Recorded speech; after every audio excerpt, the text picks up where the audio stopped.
बोलिए कृष्ण भगवान की जय। तो यहाँ पर भगवान श्री कृष्ण अर्जुन को कह रहे हैं कि ब्रह्म जो निर्गुण रूप है वहां पर उसको परम ब्रह्म कहा गया है। इसकी श्रेणी में बृहदारण्यक उपनिषद में गर्गी इसमें ओम को भी परम ब्रह्म नहीं कहा है। ओम पर ब्रह्म में नहीं है, पर ब्रह्म में कोई चीज नहीं, बिल्कुल निर्गुण निराकार रूप है। कहती है गर्गी, कह रही हैं कि इस अक्षर के शासन में सूर्य चंद्र, इस अक्षर के शासन में ध्यान दीजिए गहराई में, कि इस अक्षर के शासन में सूर्य चंद्र आदि सब चलते हैं। सांख्य में अव्यक्त प्राकृत को अक्षर कहा गया है। अतएव ब्रह्म को परम ब्रह्म कहा गया है। ब्रह्म क्षर और अक्षर से परे पर ब्रह्म है, परम अक्षर है। परम अक्षर जो क्षर और अक्षर से परे है।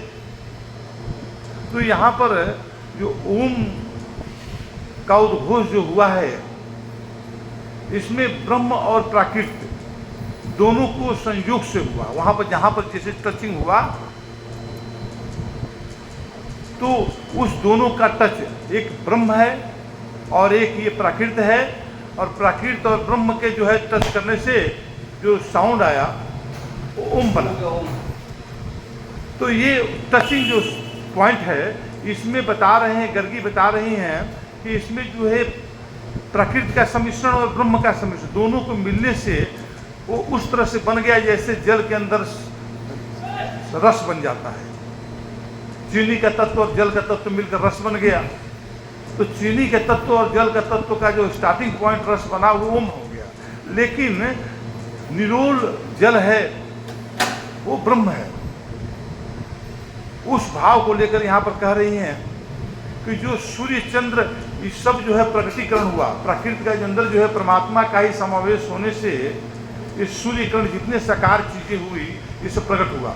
तो साकार चीजों का मिलन, निराकार से साकार चीजों का मिलन होने को भी वो ब्रह्म परम ब्रह्म नहीं कह रही, ब्रह्म कह रही है। ये ब्रह्म स्वरूप है, लेकिन परम ब्रह्म नहीं कहा गया है। परम ब्रह्म अपने आप में निरोल निर्गुण निराकार ही है। इसके बारे में बता रहे हैं। आगे बता रहे हैं कि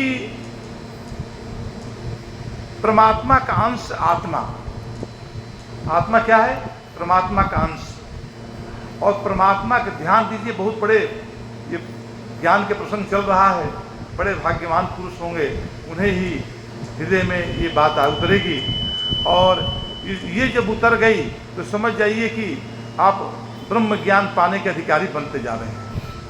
तो यहाँ पर बता रहे हैं कि जीवात्मा क्या हुआ। तो जीवात्मा में आत्मा और हमारा अंतःचित्त में जो हमारा प्राकृत है, सूक्ष्म प्राकृत, जिसको मूल प्रकृति कहा जाता है। तो मूल प्रकृति सूक्ष्म प्रकृति को बोला गया है, जिसमें कारण शरीर उसको बोला गया है। या मूल प्रकृति कहिए, कारण शरीर कहिए, या उसको बोलिए कि वो जो है सुप्ति अवस्था। तो ये अवस्था में जो कारण शरीर बना, तो इस शरीर का जो हमारा एक बाह्य शरीर है, बाह्य शरीर में प्राकृत है। तो प्राकृत हमारा जो है जड़ पदार्थ में दिखाई दे रहा है कि हवा पानी चित जल पाओ गगन समीरा पंच तत्व ये रचित शरीरा।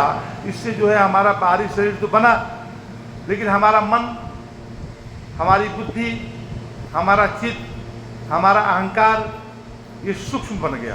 प्राकृत सूक्ष्म प्राकृत है। ये एक स्थूल प्राकृत, एक सूक्ष्म प्राकृत। और इस सूक्ष्म प्राकृत का जो बीज रूप है, कारण स्वरूप, बिना कारण का कार्य कुछ नहीं होता है। तो हमारे शरीर का कारण है, क्या है? मूल प्राकृति।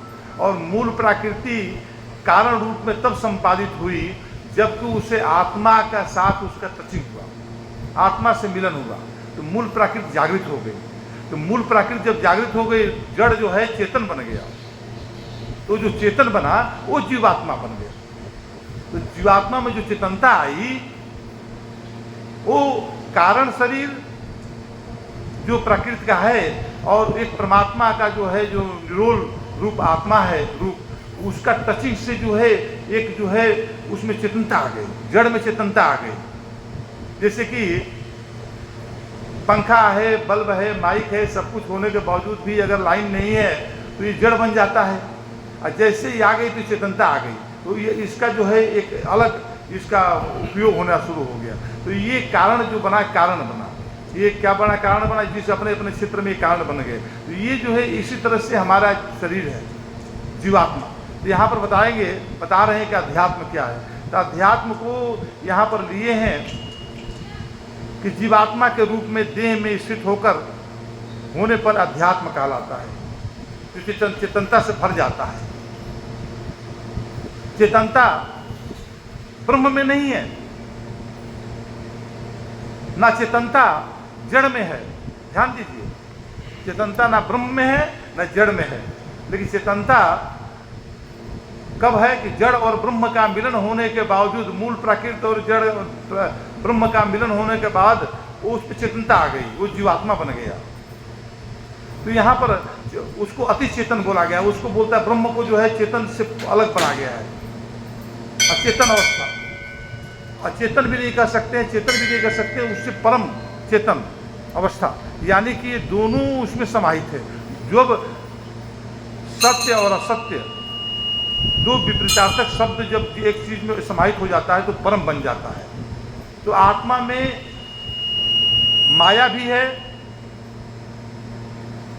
ब्रह्म में माया भी है और हमारा परमात्मा भी है, दोनों का मिलन हो गया यहाँ पर। ये बात करें आध्यात्मिक रूप में जीवात्मा परमात्मा का एक स्वभाव और स्वरूप होता है, यही परमेश्वर का जीवात्मा जीव रूप चेतन परा प्राकृत कहलाता है, जिसके संपर्क में जड़ रूपा अपरा प्राकृत स्पंदनशील और क्रियाशील हो जाती है। जैसा मैंने आप सबको बताया, वास्तव में जीवात्मा तत्वतः परमात्मा से पृथक नहीं है।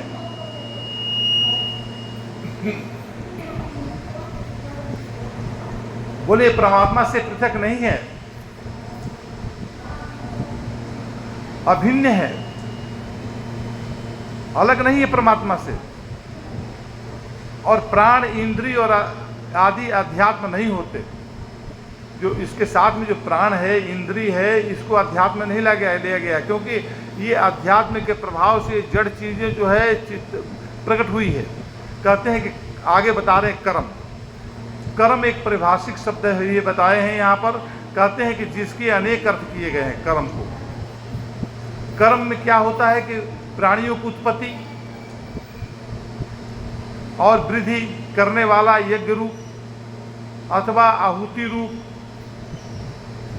जो विसर्ग और विसर्जन त्याग अर्थात कर्म कहलाता है। माने हमारे उत्पत्ति का कारण भी कर्म से द्वारा होता है। कर्म से उत्पत्ति होती है और कर्म से वृद्धि होती है। जो हम कर्म करते हैं उससे वृद्धि होती है।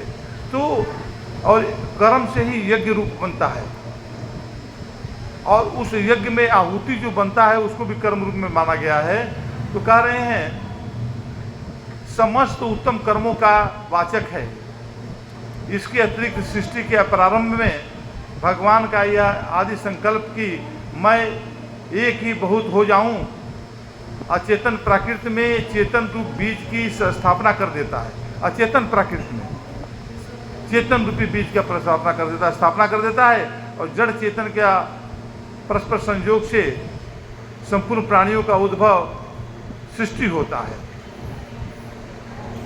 कहते हैं कि यह आदि संकल्प भी भगवान से भिन्न नहीं है। भगवान श्री कृष्ण यह भी संकेत दे रहे हैं कि सृजनात्मक शुभ कर्म ही कर्म होता है। जो बिंदात्मक जो विघ्न वाला कर्म है, कुकर्म है, उसको यहाँ पर कर्म की श्रेणी में नहीं रखा गया है। शुभ कर्म भगवान का ही एक रूप होता है। तो भगवान के द्वारा देखिए, अशुभ कर्म का करता भगवान नहीं है। भगवान शुभ अशुभ किसी का भी करता नहीं है, सही पूछा जाए तो। लेकिन शुभ कर्मों का इसलिए यहाँ पर दे रहे हैं कि शुभ कर्मों से ही हमारे जीवन में निष्कामता और सात्विकता की उत्पत्ति होती है। शुभ कर्मों से ही वो जो एक सकारात्मक चीज़ों का उत्पत्ति होती है, और उस सकारात्मक के साथ धर्म की उत्पत्ति होती है, और उस धर्म के साथ ईश्वर होता है। इसलिए यहाँ बता रहे हैं कि शुभ कर्म या सकारात्मक सृजनात्मक कर्म को ही यहाँ पर कर्म की श्रेणी में रखा गया है। आगे बताते हैं।